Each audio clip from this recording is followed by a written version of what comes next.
današnji židovski analitičari i političari i sociolozi, braćo, mnogo pišu o ovome. 2 puta su Židovi u istoriji imali svoju državu. Jednom je trajala koliko godina, zna neko od vas? 80 godina. I pala je. Drugi puta je trajala 78 godina i propala je. Postojanje Izraela danas je 74, 75 godina je ušla. I oni kažu, mi se bojimo broja 80. Ovo danas, braćo, je među njima prisutno. Znate, Ahmed Mansur, kada je imao intervju sa Ahmedom Jasin, onaj koji je bio vođa Hamasa, osnivač njegov, kada ga pitao o budućnosti Izraela, Ahmed Jasin je rekao, kaže, 2027. godina Izrael neće postojati. A zatim je pojasnio zbog čega. Jer su ovo bliži. Oni preko 80 godina ne mogu ići.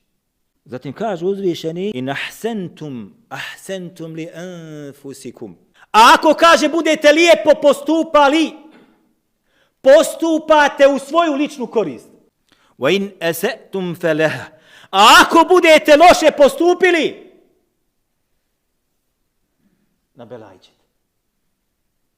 Gotovo je. A zatim kaže, idha jaa wa'dul akhirati lijesu'u vujuhekum. Kad bude došli do ovaj drugi obećanje, drugo koje smo vam obećali, da ćete biti uništeni zbog svoje oholosti i nepravde i zuluma koji budete na dunjaluku činili, doći će opet ko neko, ne spominje se ko, koji će, kaže, vaša lica lošim učiniti. Zgazit će ih. Veli jedhulu el mesride kema dehaluhu evvele marra.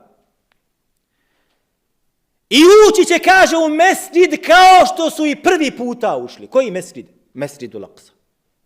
Vremeno Omera se ušlo prvi puta, radijallahu anhu. Drugi puta, ovi koji će doći, lijesu'u vujuhekum, koji će da vaša lica učine šta? Ponim teškoće, jada, bijede, straha i poraza. To dolazi tek. I kako se kaže, la mahal, nema sumnje da će ovo proći. Ovo tek dolazi. I ono, braćo, nije daleko. Svi eksperti, između ostaloga, ja preporučujem svakom onome ko pozna arapski jezik, neka se vrati. Ahmed Mansur, ovaj egiptovski novinar, je napravio jednu emisiju koja govori o budućnosti Izraela.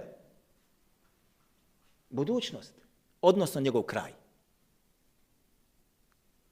Gdje je shodno svim zvaničnim govorima stručnjaka, gdje on njih ugošćavao i sa njima razgovarao, svi govore, ovo ne može opstati, ovo mora da propadne i blizu, i da propad je blizu. وَلْيُتَبِّرُوا مَا عَلَوْ تَتْبِيرًا. I ti koji budu došli, koji budu vaša lica zgazili, porušit će sve ono što ste vi izgradili. Ovako. Sve što je visoko bit će srušeno. Ove zgrade koje oni imaju u Tel Avivu i ostale, ne možeš srušiti sabljom. Mora biti neko oružje koje će sve da to poruši. Neko može da kaže, ma to je daleko, pa kako? Kako ono što su smatrali da ih čini sigurnim iz onih zidova, a u jednom trenutku je postalo nesigurno. Allah to pojašnjava. Na početku sure El Hašr. Ovo se ne može postići, braćo, da mi sjedimo ovdje. Ova cijena se mora platiti.